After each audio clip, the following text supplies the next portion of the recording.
स्वागत है आप सभी का हमारे चैनल के किंग ऑफ नॉलेज में। तो फ्रेंड्स, मैं आपको टेंस के भाग समझा रहा था। इससे पहले की वीडियो में मैं 2 पार्ट अपलोड कर चुका हूँ, जिसमें आपने देख लिए होंगे। अगर नहीं देखे हैं तो ज़रूर देख लेना। आज के वीडियो में टेंस का पार्ट 3 कंटिन्यूज वाला भाग बता रहा हूँ। तो ठीक है, शुरू करते हैं। कंटिन्यूज टेंस, जिसका अर्थ है कोई भी काम चलते रहना, जारी रहना, काम चल रहा है। जैसे मैं खा रहा हूँ, वर्षा हो रही है, मैं गा रहा हूँ। ये सारे काम वर्तमान में हो रहे हैं, आज में हो रहे हैं। अब इन्हीं कामों का भूतकाल में दर्शाते हैं, बीते हुए काल में दर्शाते हैं। जैसे कल मैं खा रहा था, कल वर्षा हो रही थी, कल मैं नाच रहा था। ये सभी काम बीते हुए कल में हो रहे थे और मैं आज आपको बता रहा हूँ। तो इन्हीं कामों को फ्यूचर में करना है, आने वाले कल में। जैसे कल मैं खा रहा हूँगा, कल मैं पी रहा हूँगा। इन तीनों ही कालों में काम हो रहा है, कंटिन्यू है, काम जारी है। प्रेजेंट कंटिन्यूज में, पास्ट कंटिन्यूज में और फ्यूचर कंटिन्यूज में काम तीनों ही कालों में चल रहा है, जारी है। अब तीनों को अपने चार्ट के हिसाब से देखें तो कंटिन्यूज वाला भाग आज समझना है। सबसे पहले प्रेजेंट कंटिन्यूज वाला भाग समझा देता हूँ। इसमें 3 प्रकार के एग्जाम्पल लेता हूँ। जैसे अफर्मेटिव में मैं क्रिकेट खेल रहा हूँ, और नेगेटिव में मैं क्रिकेट नहीं खेल रहा हूँ, और इंट्रोगेटिव में क्या मैं क्रिकेट खेल रहा हूँ। ये इंट्रोगेटिव का वाक्य है। अब तीनों वाक्यों को इंग्लिश में ट्रांसलेट करने के लिए कुछ रूल्स समझना आवश्यक है, क्योंकि रूल्स समझ लेने के बाद वाक्य को आसानी से ट्रांसलेट कर सकते हैं। सबसे पहला रूल, कोई भी काम चल रहा है तो आईएनजी वर्ब की फर्स्ट फॉर्म के आगे आईएनजी लगेगा। जैसे ईटिंग, प्लेइंग, रनिंग। दूसरा रूल, इज एम आर का प्रयोग होगा। इसमें भाई एम हमेशा आई के साथ ही आएगा। जैसे I am a boy, I am a doctor, I am a teacher, इस तरह से। अब इस इज को भी समझा देता हूँ। इज हमेशा सिंगुलर सब्जेक्ट के साथ आएगा। जैसे he, she, it. He is, she is, it is. और आर आएगा प्लुरल नाउन के साथ। जैसे you, we, they. You are, we are, they are. और अब तीसरा रूल, नेगेटिव वाक्य में इज एम आर के बाद नोट लगेगा। टेंस के इस भाग में अर्थात प्रेजेंट कंटिन्यूज के नकारात्मक सेंटेंस बनाने में इज एम आर के बाद नोट का उपयोग होता है। अब एक चौथा रूल, पर्सनवाचक वाक्य में सब्जेक्ट के पहले इज एम आर लगेगा।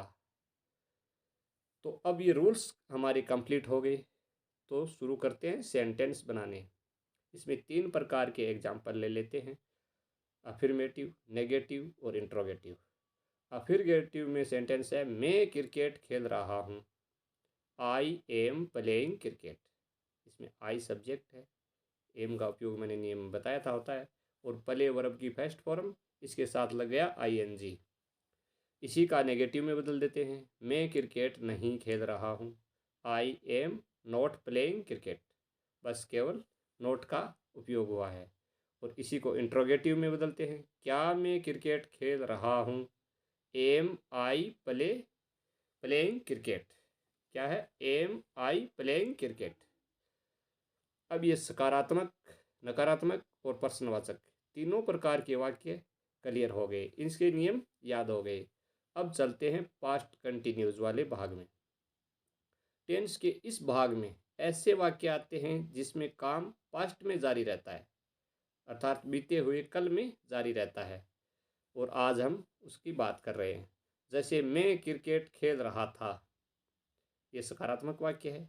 और इसी का नकारात्मक में मैं क्रिकेट नहीं खेल रहा था।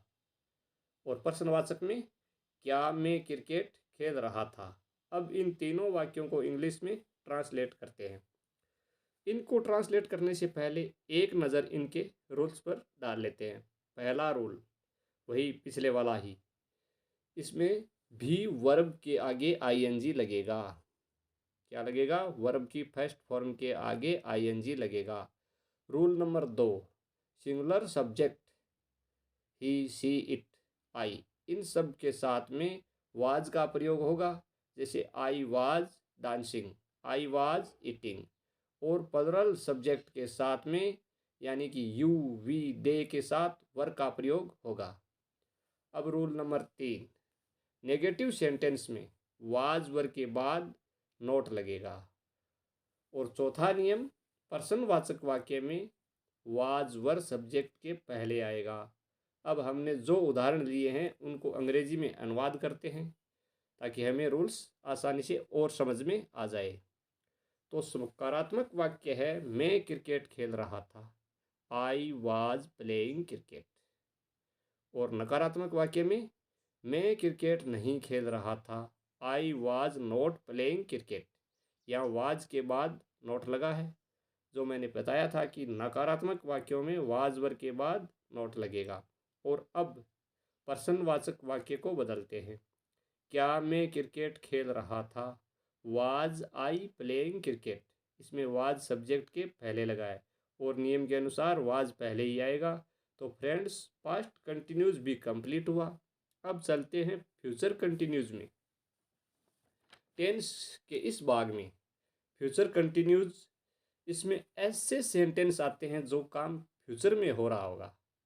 जैसे मैं खा रहा हूँगा, मैं नहा रहा हूँगा। कोई भी काम फ्यूचर में कंटिन्यू कर रहे होंगे। उदाहरण के लिए, मैं क्रिकेट खेल रहा हूँगा।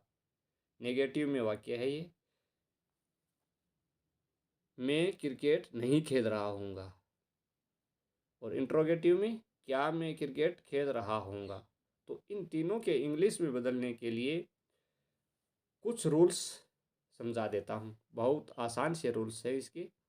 तो पहला रूल, सिंगुलर और प्लुरल, सब्जेक्ट चाहे सिंगुलर हो या प्लुरल, दोनों के साथ में क्या लगेगा?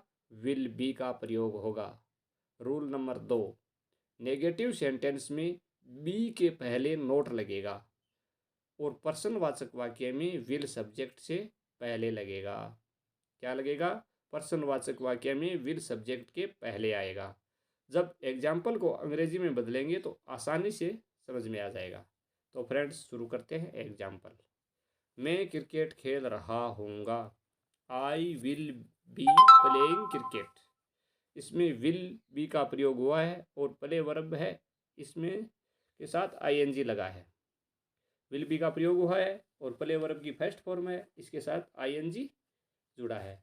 कंटिन्यूस भाग चाहे प्रेजेंट में हो, पास्ट में हो और फ्यूचर में, आईएनजी तो भैया लगेगा ही। अब इसी सेंटेंस को नेगेटिव में बदल कर देखते हैं। मैं क्रिकेट नहीं खेल रहा हूँगा, I will not be playing cricket.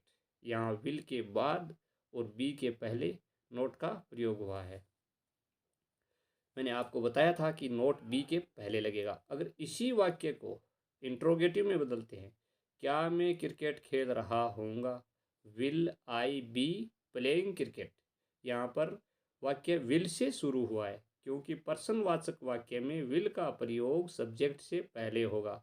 तो फ्रेंड्स, इसी के साथ हमारा कंटिन्यूज वाला भाग कंप्लीट हो गया।